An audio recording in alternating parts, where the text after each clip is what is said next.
नमस्कार दोस्तों, यह एक हॉरर स्टोरी है। एक बार 5 दोस्त शहर से लौट रहे थे जब अचानक उनकी गाड़ी खराब हो गई। सुनसान और अंधेरे रास्ते पर आधी रात हो चुकी थी और गाड़ी भी खराब हो गई। रास्ते में कोई दिख भी नहीं रहा था जिससे वह गाड़ी ठीक करवा सके या किसी से मदद मांग सके। उस समय मोबाइल फोन भी नहीं होते थे, जिससे स्थिति और गंभीर हो गई। अब पांचों दोस्तों को समझ में नहीं आ रहा था कि वह इस वक्त रात को क्या करें, कैसे कैसे अब वह घर पहुंचे। यह सब सोचकर पांचों दोस्त बहुत परेशान थे। अजय ने अपनी आंखें चारों तरफ घुमाकर देखा तो बहुत दूर से एक हल्की हल्की रोशनी दिखाई दे दी। उसने अपने दोस्तों से कहा, देखो यार, वहां रोशनी दिख रही है। शायद वहां कोई लोग रहते हो या कोई गांव हो जहां से हमें कोई मदद मिल जाए। चलो, हमें वहां जाकर मदद मांगनी चाहिए या रात भर वहीं ठहर जाना चाहिए। सुबह होते ही हम देखेंगे कि गाड़ी का क्या करना है और कैसे शहर पहुंचे। अजय के कहने पर सभी पांचों दोस्त उस रोशनी की ओर बढ़ने लगे। धीरे धीरे उस रोशनी की ओर बढ़ते रहे और वह रोशनी और कहीं नहीं, हवेली से आ रही थी। वही रहस्यमयी हवेली जिस पर यह कहानी बनी है। रास्ते में अजीबो गरीब आवाजें और धुंधलापन उन्हें डरा रहा था। वह थोड़ा डरने लग गए थे, लेकिन वह आगे बढ़ते रहे। जब वह रोशनी के दिशा में पहुंचे तो उन्होंने देखा कि बहुत पुरानी धुंधली हवेली है, जिसकी खिड़कियां और दरवाजों से हल्की हल्की रोशनी बाहर आ रही थी। हवेली के दरवाजे पर पहुंचकर अजय ने डरते डरते दरवाजे को खटखटाया। अंदर से कोई आवाज आई और दरवाजा धीरे धीरे चल चल की आवाज से खुला। हवेली के भीतर एक बूढ़ा आदमी उन्हें सामने खड़ा हुआ दिखा। वह बूढ़ा आदमी देखने में थोड़ा अजीब दिख रहा था। उसे देखकर ऐसा लग रहा था जैसे वह जमानों से न तो नहाया होगा और न ही अपने कपड़े बदले होंगे। उसकी आंखों में एक अजीब सी चमक थी और उसकी उपस्थिति में अजीब सा डर था। उसने उन्हें भीतर आने के लिए कहा और कहा, क्या बात है, तुम लोग यहाँ क्या कर रहे हो? उनमें से अजय ने कहा, रात बिताने के लिए हम यहाँ आए हैं। हमारी गाड़ी रास्ते में अचानक से खराब हो गई है, इसलिए हम लोग यहाँ रात बिताने के लिए आए हैं। क्या हमें यहाँ रात भर रुकने के लिए जगह मिल सकती है? वह बूढ़ा आदमी कहता है, रुक तो सकते हो, पर यहाँ रात बिताना खतरनाक भी हो सकता है। दोस्तों ने उसकी बातों को नजरअंदाज करते हुए हवेली के अंदर घुस गए और देखना चालू कर दिया चारों तरफ। उन्हें ऐसा कुछ नहीं लगा जिससे उन्हें खतरा महसूस हो, बस थोड़ा सा एक अनजाना सा डर जरूर उन्हें लग रहा था। लेकिन जैसे ही वह पांचों दोस्त हवेली के अंदर पहुंचे, अचानक ही दरवाजा अपने आप जोर से बंद हो गया। उस तेज आवाज ने उन्हें चौंका दिया और वह थोड़े से डर गए। उन्होंने हिम्मत जुटाते हुए पलटकर उस बूढ़े आदमी की तरफ देखा, लेकिन जैसे ही उन्होंने मुड़कर देखा, वह बूढ़ा आदमी वहां से गायब हो चुका था। यह देखकर उन पांचों की घबराहट और बढ़ गई। उन्होंने तुरंत इधर उधर देखा, बूढ़े आदमी को ढूंढने की कोशिश की, लेकिन हवेली के बड़े और अंधेरे कमरों में कहीं भी उस आदमी का कोई पता नहीं चल रहा था। उन्होंने उस बूढ़े आदमी को आवाज भी लगाई, अरे काका, ए काका, अरे बूढ़े आदमी जी, कहाँ गए? आप तो गायब हो गए। दीवारों पर लगी पुरानी पेंटिंग और टूटे फूटे फर्नीचर के बीच उनकी आवाज और बहुत ज्यादा गूंजने लग गई। अब उन्हें पांचों दोस्तों को डर लगने लग गया। एक डरावनी खामोशी ने उन्हें अपनी चपेट में ले लिया। हवेली के हर कोने से उन्हें कुछ अजीबो गरीबे आवाज सुनाई दे रही थी, जैसे कोई धीमी धीमे फुसफुसा रहा हो या कोई बात कर रहा हो या किसी के चलने की आवाज गूंज रही हो। ऐसा लग रहा था जैसे चारों तरफ कुछ हो तो रहा है, पर उन पांचों की नजरों में कुछ दिखाई नहीं दे रहा था। अजय ने अपने दोस्तों को हिम्मत दिलाने की कोशिश की। उसने बोला, शायद वह बूढ़ा आदमी किसी काम से गया होगा। हम सबको मिलकर यहाँ से बाहर निकलने का रास्ता ढूंढना चाहिए। मुझे यहाँ रुकना ठीक नहीं लग रहा है। यहाँ मुझे अजीब सी बेचैनी और घबराहट हो रही है। यहाँ कितनी ठंड है, जबकि बाहर कितनी गर्मी थी। इस हवेली के अंदर न तो पंखे चल रहे हैं और न ही कूलर। तब भी देखो कितनी ठंडक है, मेरे तो हाथ पैर कांप रहे हैं।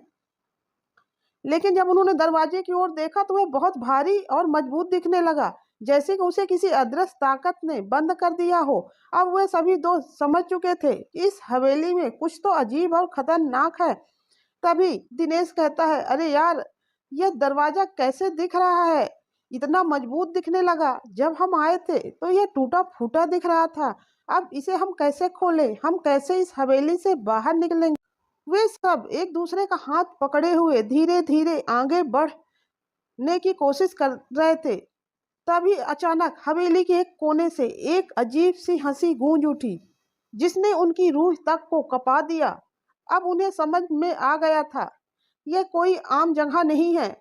यहाँ कुछ न कुछ काली शक्तियां हैं, कुछ ऐसा है जो उन लोगों को के समझ के परे है। अब वह बूढ़ा आदमी कहाँ गायब हो गया? उन्हें धीरे धीरे समझ में आने लग गया कि हो न हो वह बूढ़ा आदमी भूत ही था। अमन ने धीरे धीरे डरते हुए आवाज लगाई, कौन? कौन है उधर? कौन हंस रहा है?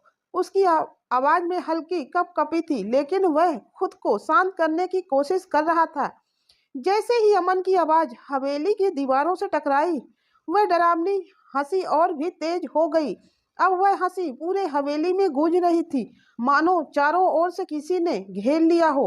हर कोने से आती हंसी की आवाज ने उन पांचों दोस्तों को और ज्यादा डरा दिया था। ऐसा लग रहा था जैसे वह हंसी किसी के पास आते ही गायब हो जाती है और फिर अचानक पीछे से गूंज उठती है। हवेली की दीवारों पर लगे पुराने धूल से ढके हुए आईने भी जैसे उस हंसी की गूंज में कांप रहे हों। अजय, अमन, दिनेश और बाकी दोस्त एक जगह इकट्ठा खड़े हो गए, एक दूसरे के करीब आते हुए। उनकी सांसें तेज हो रही थी और दिल की धड़कनें तेजी से चल रही थी। उनके दिल की धड़कनें इतनी तेज चल रही थी कि वह एक दूसरे की धड़कनें आराम से सुन सकते थे। इस भयानक स्थिति में उन्हें ऐसा लग रहा था जैसे आज वह इस हवेली से जिंदा बाहर नहीं जाने वाले हैं। उन्हें ऐसा लग रहा था यह हवेली एक चलती फुर्ती फिरती चीज है जो उनकी हर हरकत को देख रही है और उन्हें अपने जाल में फंसाने की कोशिश कर रही है। तभी अचानक हंसी की आवाज बंद हो गई और एक घनी असहनी खामोशी उस हवेली में छा गई। यह खामोशी और भी डरावनी थी, मानो हवेली खुद भी इंतजार कर रही हो कि आगे अब क्या होने वाला है। इस रहस्यमय और भूतिया हवेली में उन पांचों दोस्तों को ऐसा महसूस हो रहा था कि उन्हें बस इस जगह से जितना जल्दी हो सके बाहर निकलना होगा, वरना वे कभी इस जगह से जिंदा वापस नहीं जा पाएंगे। अमन ने डरती हुई आवाज में कहा, यार, हमें यहाँ से निकलना होगा। लेकिन कैसे? दिनेश ने कहा। उसकी बात पूरी होने से पहले ही हवेली की एक खिड़की अचानक से चर चर करके खुली और ठंडी हवा का एक तेज झोंका, जैसे किसी ने फिर से उसकी हिम्मत को चुनौती दी हो। वह तेज हवा उन पांचों के ऊपर आकर पड़ी। अचानक खिड़की खुलने और उस ठंडी हवा से वह बहुत ज्यादा डर गए। उन्हें महसूस हो रहा था कि हवेली में कोई अनदेखी शक्ति है जो उन्हें डराने की कोशिश कर रही है। उसी समय पांचों दोस्तों में एक, जिसका नाम डिसिल्वा था, वह क्रिश्चियन था।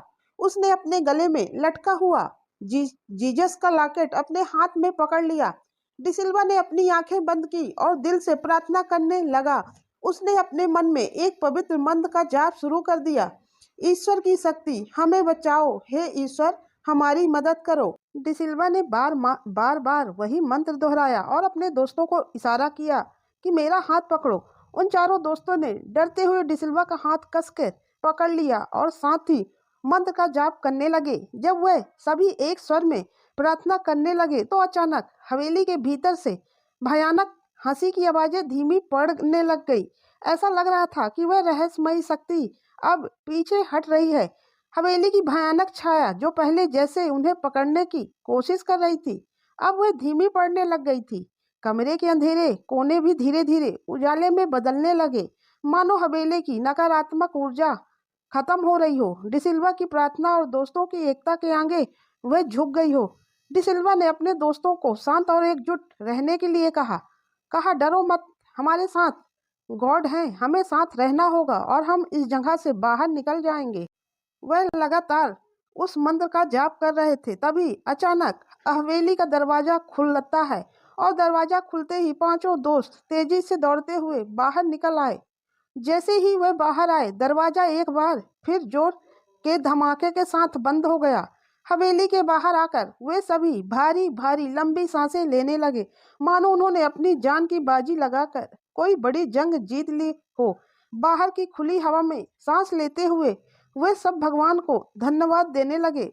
अपनी जान बचाने के लिए सभी दोस्तों ने डिसिल्वा की तरफ देखा और उनसे कहा, डिसिल्वा, आज तूने हमें बचा लिया। अगर तू नहीं होता तो शायद आज हम इस हवेली में हमेशा के लिए फंस जाते।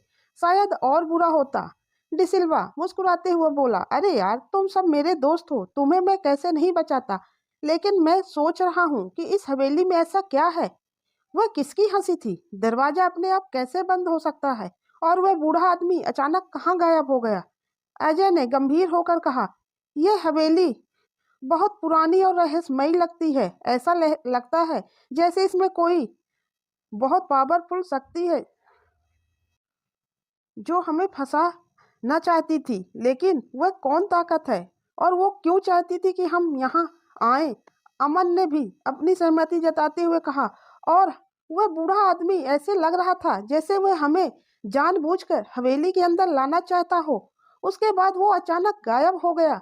कहीं वह भी तो उन्हीं सब के साथ मिला नहीं है?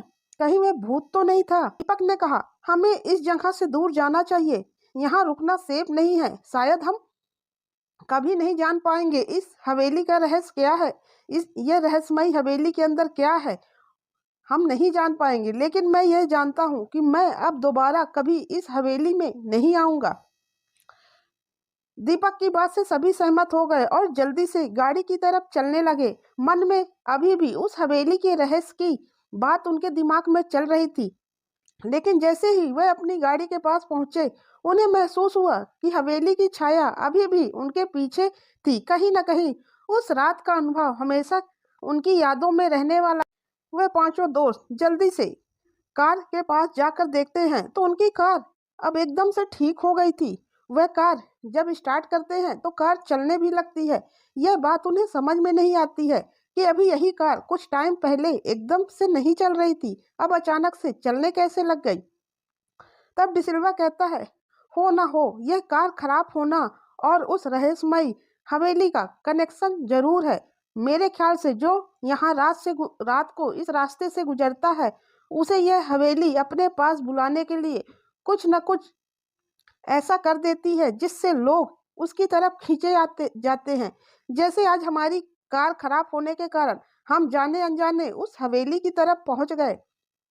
हमें अब जल्दी यहाँ से निकलना चाहिए। वह सभी दोस्त जल्दी से कार लेकर शहर की तरफ चले जाते हैं।